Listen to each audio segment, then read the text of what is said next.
Background Srinivas గారు ఒకసారి రాకేష్ రెడ్డి గారు ఫోన్ ట్యాపింగ్ వ్యవహారం మీద బీజేపీ వైఖరి ఏంటి అంటే ఏం చెప్తారు?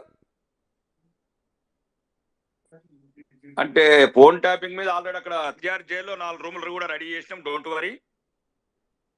బీఆర్ఎస్ వాళ్ళు కావచ్చు, లేకపోతే బీఆర్ఎస్ చేసిన రికార్డింగ్లు ఏవైతున్నాయో ఈయన సొంపైన ఎట్లా ఇప్పుడు కాంగ్రెస్ లో ఉన్న అధినాయకత్వం వింటున్నదో, ఇప్పుడు వీళ్ళకి ఏదన్నా అసలు ఫోన్ ట్యాపింగ్ ఎంత ఈజీగా తీసుకుంటున్నారండి 2 పార్టీల వాళ్ళు. తెలంగాణ ప్రజల మొత్తం వ్యక్తిగత జీవితాలను చేరబట్టిన నాయకత్వం ఒక్కొక్కటి తర్వాత ఉంటది. ఇప్పుడు ఎందుకంటే మాటలు జర సరిగ్గా మాట్లాడుతున్నాను ఎమ్మెల్యే కాబట్టి. ఏంటండి పిచ్చా ఎట్లా ఏం మాట్లాడుతున్నారు మీరు? ఫోన్ ట్యాపింగ్ అమెరికా అధ్యక్ష పదవుల్ని గద్దెదించినట్టు ఫోన్ ట్యాపింగ్ ఎవడు పడితే వాడు ట్యాపింగ్లు చేస్తారా? ఇప్పటికి 100 సాక్షి మా దగ్గర ఉన్నాయి. మేము శాసనసభలో మాకు కూడా ఉన్నది ఇన్ఫర్మేషన్ డిపార్ట్మెంట్ లో. మీ టీఆర్ఎస్ వాళ్ళకు కాంగ్రెస్ వాళ్ళకు ఉంటారు ఎట్లా?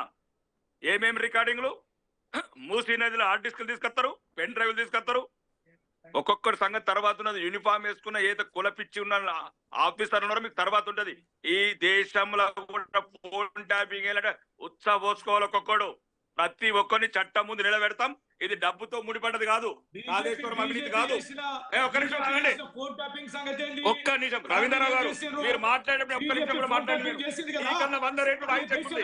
నీకన్నా 100 రెట్లు ఎవడు ఎవరు అపస్తము ఎవరు సంతరం పాడి